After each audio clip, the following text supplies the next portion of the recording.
Y estamos listos. Amigos, muy buenos días. Gracias por acompañarnos este miércoles 10 de marzo del 2021. Transmitimos desde la mitad del mundo. Susana Naranjo, quienes habla, les da la más cordial bienvenida. Y el día de hoy, tenemos una invitada muy especial a quien le damos la bienvenida. Ella es la ingeniera Silvana Pastor, vicepresidenta financiera de la empresa petrolera en nuestro país, Ecuador, Gente Hoy. Bienvenida. Gracias, Susi. Un abrazo y un gusto estar con ustedes nuevamente. Muchísimas gracias. Y como todos los miércoles, iniciamos con los precios del petróleo a esta hora. El WTI está en 64,49 con tendencia al alza. El Brent en 67,89 también con tendencia al alza. Y el gas natural en 2,62 con tendencia a la baja. Esos son los precios del petróleo que tenemos al momento. Bueno, y de esta manera damos inicio a el tema que tendremos el día de hoy y que conversaremos con la ingeniera Pastor, como es la producción petrolera ecuatoriana. Según información de la Agencia de Regulación y Control de Recursos Naturales No Renovables, la producción de petróleo con cierre al 8 de marzo está en 502.596,66 barriles. Petroecuador tiene en producción 399.004 barriles y las compañías privadas 103.592 barriles. Ingeniera Pastor, ¿cuál es la situación y cómo ve usted la situación de la producción petrolera en el país? Gracias, Susi. Bueno, empecemos primero diciendo que esta es una de las caídas más importantes de los últimos 10 años. Y esta caída en la producción petrolera, recuerden ustedes que habíamos alcanzado los 540.000 barriles en su momento. Sin embargo, hay que puntualizar tres factores primordiales que veo yo han sido la causa de la caída. La primera, no podemos desconocer que el año pasado hubo una caída drástica del precio del crudo y evidentemente esos resultados se están viendo hoy, porque el momento que cae drásticamente el precio del crudo, las inversiones de todos los campos petroleros decaen. Tanto las compañías privadas como la estatal evidentemente se ven abocados a tratar de financiar flujos de caja para poder continuar con sus inversiones y solamente se puede incrementar producción perforando pozos o reacondicionando pozos. El momento en que el precio cae tan abruptamente y la incertidumbre que generó el año pasado toda la situación de crudo, la demanda, el control de la OPEP de la demanda, que hacía que se vivía una incertidumbre y las compañías petroleras bajaron los niveles de inversiones. Eso como primer punto. El segundo punto que hay que puntualizar es que estamos en una transición hoy entre lo que es la fusión de Petroecuador y Petroamazonas, que evidentemente en ese proceso interno hay muchos ajustes que hacer, hay muchas tomas de decisiones, pero ellos también se ven abocados a una falta de recursos y en la transición tratar de reordenarse internamente. Eso tiene un reflejo en la efectividad de la producción petrolera también. Y finalmente, uno de los puntos que yo siempre puntualizo y que ha tenido un efecto gravísimo, sobre todo en el sector de las empresas privadas, que aportan, como tú bien dices, 100.000 barriles diarios en la producción del país, es la inseguridad jurídica. ¿Y a qué me refiero con esto? No solamente estoy hablando del tema de la larga historial que hemos tenido en el país de arbitrajes internacionales. Si comparamos con nuestro país vecino Colombia, que no ha tenido ningún arbitraje, nosotros somos famosos por eso. Las grandes compañías petroleras a nivel mundial han enfrentado esos problemas acá. Pero hoy por hoy las compañías privadas estamos enfrentadas a cambios contractuales unilaterales, cambios de condiciones tomados por el Servicio de Rentas Internas o por el propio Ministerio de Hidrocarburos en los cálculos de las tarifas de transporte y cambian los equilibrios económicos de los contratos, lo que hace que las empresas privadas sientan que no tienen un piso, ¿no es cierto?, una estabilidad y regresan a ver, bueno, ¿cuál es nuestro contrato? ¿Se va a respetar o no se va a respetar el contrato? Yo creo que ese es uno de los principales problemas por lo que ha caído, porque necesitamos darle un mensaje a la inversión extranjera de que sus contratos van a ser respetados, que las reglas de juego que se marcan en la cancha son respetados.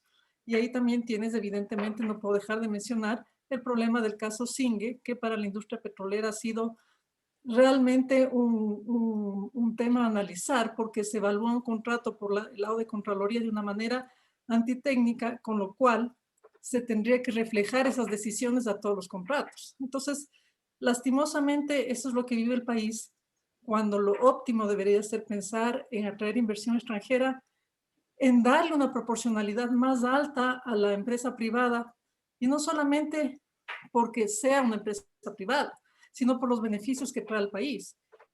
Si las empresas privadas asumen los riesgos y las empresas privadas ponen los capitales para extraer el crudo, generan empleo, traen tecnologías, eso le ayuda mucho al país. Y no estoy diciendo que se deban nacionalizar los campos. Lo que estoy diciendo es que hayan un esquema contractual respetado y que se permita una participación mayor a las empresas. Se ha visto que tienen éxito en el tema de la extracción de crudo. Sí, ingeniera Pastor, antes de entrar ya en el tema de las empresas privadas, me gustaría hacer un análisis de la producción desde el punto de vista de la producción más grande, que es la producción de Petroecuador hoy, ¿verdad? Lo que antes era Petroamazonas. Entonces, por ejemplo, se había hablado de la incorporación de este campo, Ispingo, que tendría una producción de cerca de 60,000 barriles, pero las autoridades de Petroecuador lo han diferido para el 2022. ¿Cómo vemos esto? Bueno, todo retraso en la extracción petrolera genera retraso en los ingresos para el país. Es decir, las decisiones que se están tomando hoy por hoy no son de orden técnico, y esa es la pena. Son de orden de discrepancias contractuales o de discrepancias con las autoridades de control, que lastimosamente a nivel de mandos medios ni siquiera acatan las decisiones que un ministro les pueda estar impartiendo. Hay muchos bloqueos internos en lo que tiene que ver con las negociaciones de los contratos petroleros, y ese es un gran problema. El tema de los campos, la producción petrolera, Susi, que tú mencionas, hoy por hoy, evidentemente, de los 500,000 barriles que se produce, 400,000 barriles están en manos del Estado ecuatoriano. Recordemos que tenemos nosotros una capacidad de reservas del doble de Colombia, y en Colombia producen el doble de lo que producimos. Entonces, el problema, si lo analizamos, no es un tema de no tener reservas, es un tema estructural, es un tema de, ¿tiene la estatal la capacidad y los recursos para poder invertir grandes capitales y extraer el crudo, o no tiene? Y si es que no lo tiene, invitemos a que haya una participación mayor de las empresas privadas.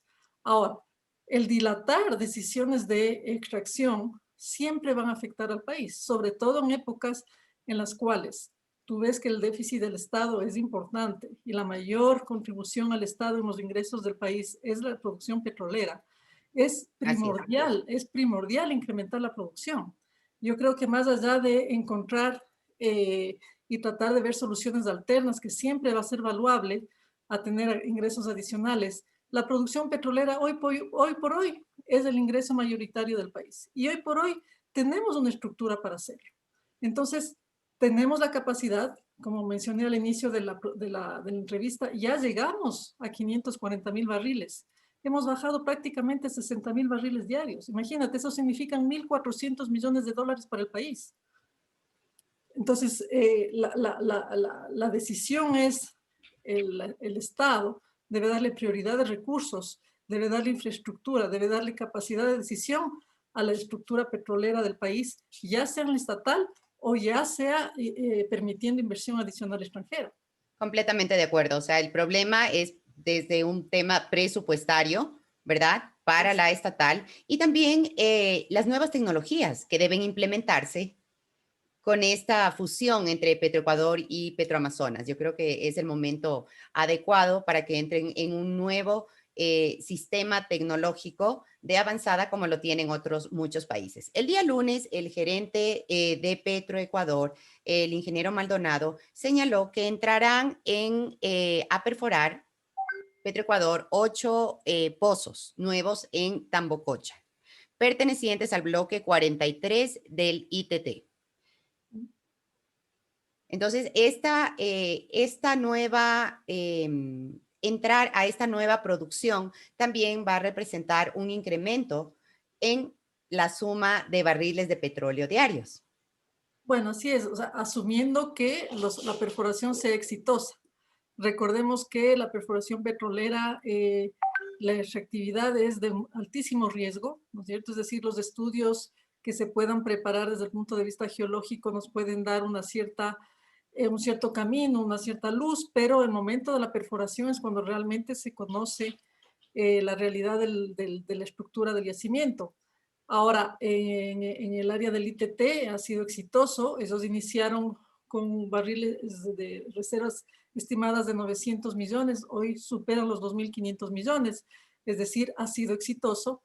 Y el hecho de que tengan un plan de perforar 8 pozos más, con pozos exitosos, claramente podrían alcanzar el incremento diario de por lo menos unos 16.000 a 20.000 barriles, y eso es muy importante.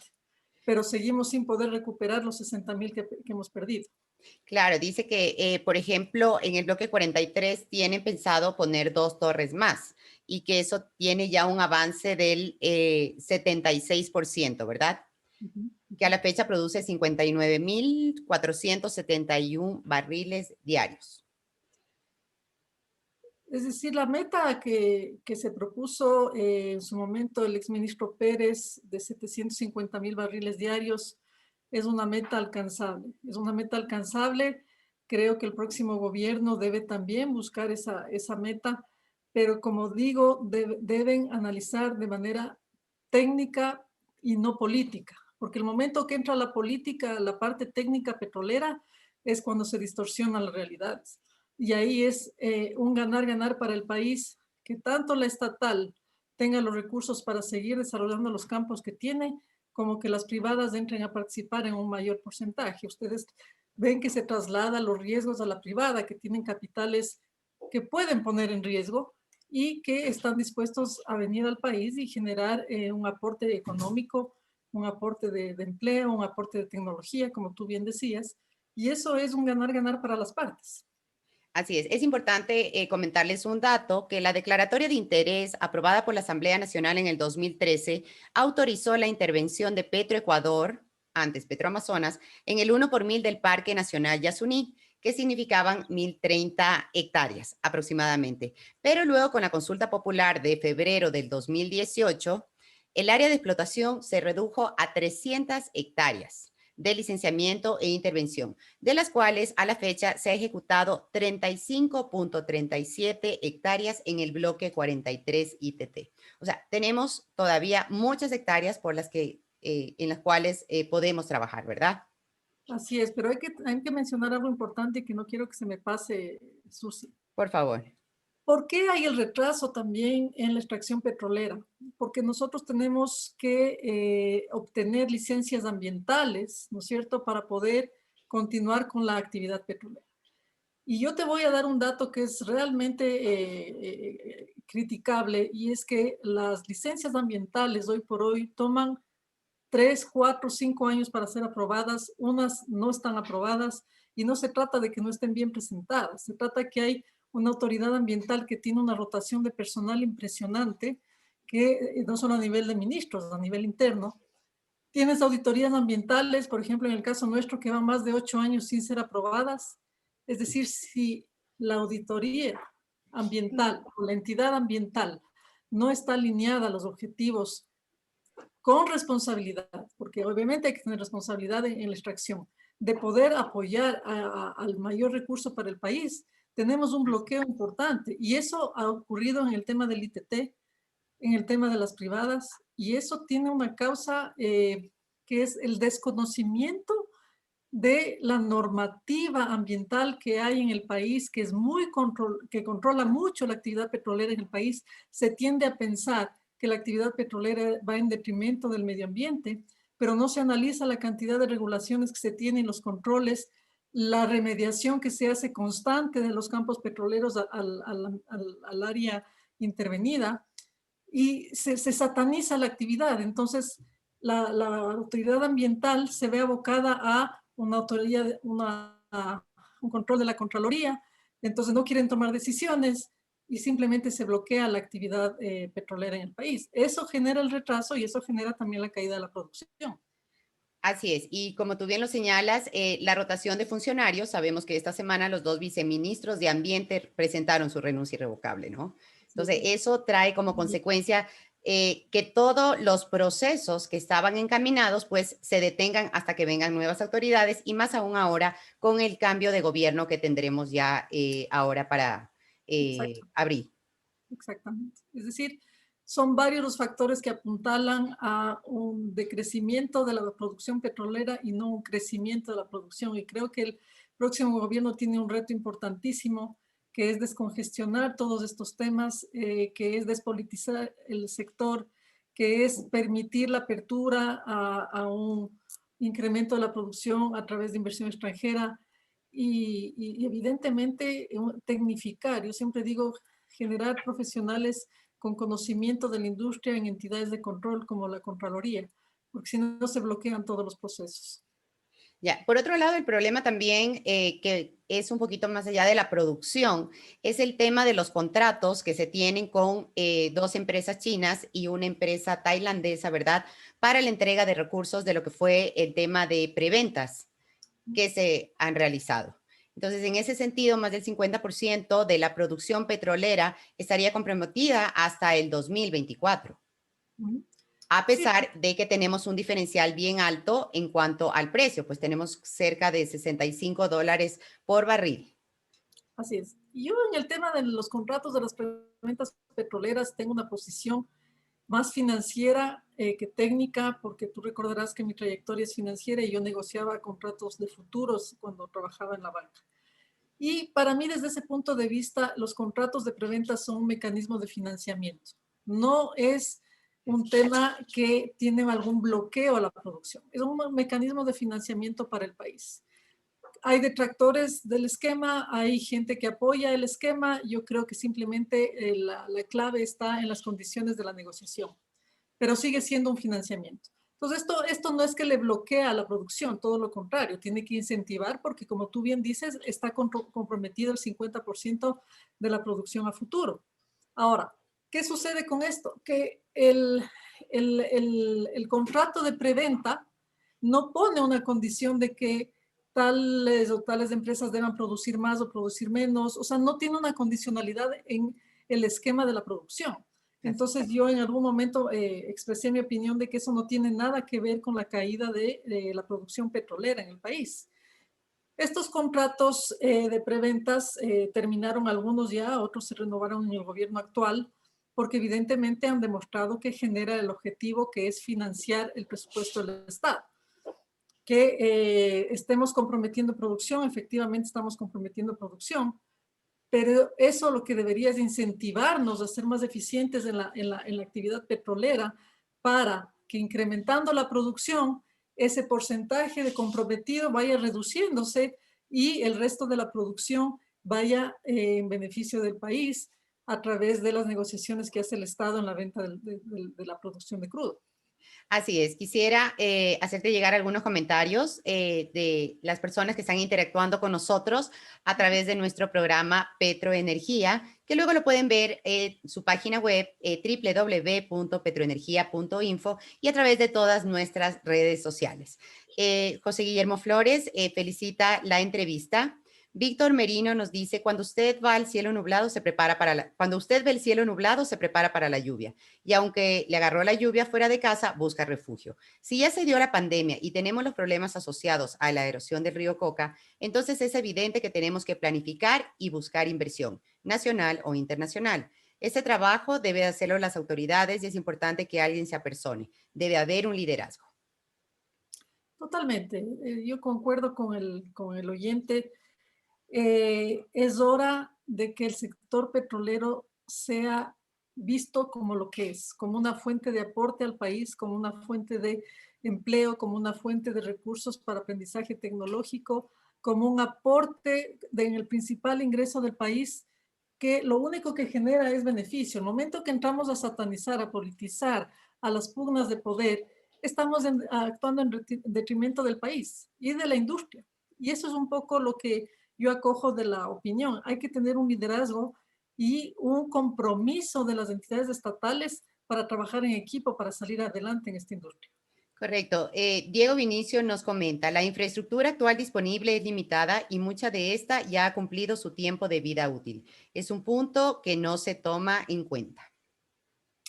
A ver, yo en eso discrepo un poquito. ¿En qué sentido? Yo le voy a dar un ejemplo al oyente. Los campos marginales, que, como ustedes saben, la normativa que exige que los campos que no son de interés del Estado, es decir, marginales pequeños o que se los considere ya maduros, alcanzando casi su limitación en la producción, no son los que extrae o produce el Estado, son los que se entregan bajo la ley a las empresas privadas, a las empresas extranjeras. ¿Y qué ha sucedido? Se tenía el mito de que los campos marginales no eran campos con una alta oportunidad. Y con la 10ª ronda petrolera del año 2012 se adjudicaron 3 campos y los 3 campos fueron exitosos. Es decir, los 3 campos hoy por hoy aportan más de 12,000 barriles diarios a la producción petrolera. Entonces, ahí yo creo que hay que tomar en cuenta lo siguiente. La tecnología también permite el reacondicionamiento de los pozos que ya se los considera maduros, digamos, y se puede conseguir petróleo. También tenemos muchos campos que no se han considerado como potenciales y simplemente con un incentivo a la inversión extranjera para que vengan y los exploten, hay la capacidad. Y yo creo que en ese sentido volvemos a lo mismo, es decir, la inversión extranjera permite a través de capital privado expandir esas capacidades actuales, ¿no? Ni siquiera necesitamos entrar a mucho más área, como tú decías en el ITT, por ejemplo. Con lo actual se puede incrementar la producción. Y eso nos lleva a hablar específicamente del campo Singue. Por favor, ¿nos podrías comentar cuál es la producción que tiene el campo Singue? Porque entendemos que también ustedes están manejando una tecnología avanzada. Sí. A ver, el campo Singue fue justo uno de los casos, uno de los campos marginales. Ese campo se cerró en el 97 con una producción de 400 barriles diarios. Es decir, no era del interés del Estado seguir con este campo. Se lo licita en el 2012 y la actividad comprometida exigía la perforación de 3 pozos, alcanzar más o menos unos 2,000 barriles diarios de producción. Eso era lo comprometido en el contrato. Con la inversión extranjera de una empresa catarí, que son los dueños de este campo, a los que se les adjudicó el campo, se ha logrado hoy por hoy con la perforación de 16 pozos, es decir, una inversión que supera los 140 millones de dólares, alcanzar niveles récords de producción de 8,000 barriles en el año 2014. Después, evidentemente, los pozos siguieron su declinación normal, bajamos a 5,000 y hoy hemos perforado 2 pozos horizontales adicionales con tecnología. Es una actividad muy riesgosa, pero fueron exitosos y hemos recuperado los niveles de 6,000 en promedio barriles diarios. Esto evidentemente es importante, es una producción que no se esperaba para este campo, pero como tú bien dices, hemos implementado tecnología de punta. Tenemos una planta de tratamiento de agua que fue construida, digamos, o diseñada a medida con la empresa Schlumberger para tener la capacidad de procesar más de 30,000 barriles de agua, porque ustedes saben que la producción petrolera acarrea mucha producción de agua. De hecho, el campo hoy está produciendo 98% de agua y el resto es la producción petrolera. Entonces, imaginen, el costo operativo es altísimo para tratar esa agua que salen de los pozos. Pero también en cuanto a la perforación, nosotros aplicamos la tecnología de perforación en racimo, que eso tiene no solamente una ventaja ambiental, porque en un área reducida se perforan hasta 20 pozos de una misma plataforma, cuando antes se perforaba un pozo por plataforma. Entonces, hoy tenemos 16 pozos en una misma plataforma y lo único que esto hace es como exactamente un racimo de uvas. Los pozos no es que van vertical, sino que se van entrelazando debajo de la tierra y eso es muy riesgoso, porque ustedes entenderán que en el momento de la perforación, el tener las curvaturas exactas y no tener rompimientos de tuberías es muy riesgoso. Pero hemos tenido un equipo técnico muy alto, muy profesional y hemos logrado el éxito en ese sentido. No, maravilloso. Tengo una consulta. ¿Gente hoy piensa participar en la nueva licitación de campos en el momento que se realice, si se realiza ya este año? Bueno, lastimosamente, y el inversionista de Gente Oil, ustedes saben que ha iniciado un arbitraje internacional en contra del Estado ecuatoriano por el tema de este informe de Contraloría que nos ha llevado y nos ha visto abocados a un proceso penal a algunas personas y a un tema administrativo. Entonces, definitivamente él ha perdido el interés en la inversión en el país hasta que no se solucione este tema, hasta ver cómo se termina de resolver. Y es una pena porque él hizo planteamientos hace 6, 7 años de poder invertir en más campos petroleros, pero no se ha dado y lastimosamente es uno de los ejemplos de cómo la política interfiere en la industria petrolera y lo único que genera es un detrimento a la inversión, a la imagen del país y al beneficio de todos los ciudadanos, que habría sido poder tener la participación de esta empresa en más campos petroleros. Sí, qué lamentable. Bueno, por otro lado, quisiéramos saber también en el tema del campo Singue, ¿cómo está la proyección para el 2021? Luego de que sabemos que el 2020 fue un año complicado para todo el sector a nivel nacional. Bueno, nosotros lo que decidimos durante la pandemia, establecimos un plan de desarrollo para el campo que permita mantener los niveles de producción entre 5.000 y 6.000 barriles diarios. Entonces, el año pasado sí decaímos hasta 2.000 barriles, lo cual para nosotros, evidentemente, desde el punto de vista financiero, fue muy difícil el poder mantener a pérdida la operación.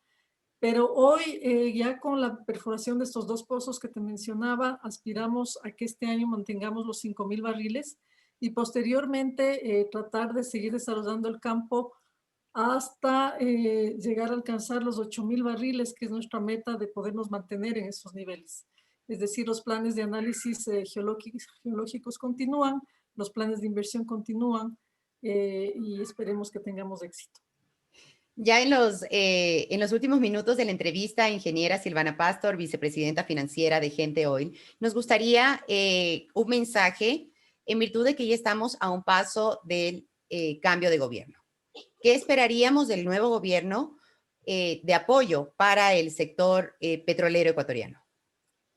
Excelente pregunta, Susi. Yo creo que toda la industria está a la expectativa de poder tener finalmente una apertura al diálogo en lo que se requiere para poder incrementar la actividad petrolera. Es decir, nosotros hemos pedido a los candidatos que se han acercado a la industria que se pueda tener mesas de diálogo y técnicos para que entiendan la problemática que estamos enfrentando las empresas petroleras y que de alguna manera se pueda tener una apertura en cuanto a entender las dificultades que se está teniendo para poder seguir y continuar las operaciones en el país.